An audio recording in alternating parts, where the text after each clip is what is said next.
Today, Mummy and I are going to make a Christmas decoration for Sofia the First. We're going to make a purple pasta glittery garland to match Sophia's purple sparkly dress. For this you will need bow tie pasta, purple paint, glue, glitter, some pretty string and a grown-up to help you.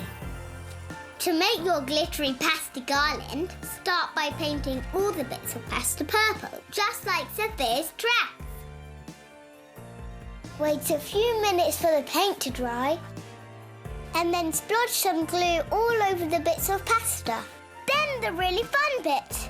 Sprinkle the sparkly glitter all over the pasta. It makes your fingers all sparkly. Next, tie all of the glittery pasta bits together. You might need some grown-up help for this bit, as it's a little bit fiddly for little fingers.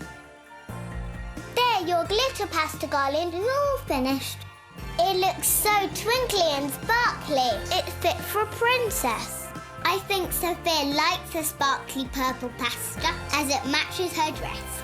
Find more crafty Christmas tips and ideas at disneyjunior.co.uk. Now click left or right for more great shows, or subscribe to keep up to date with the latest Disney Junior YouTube clips.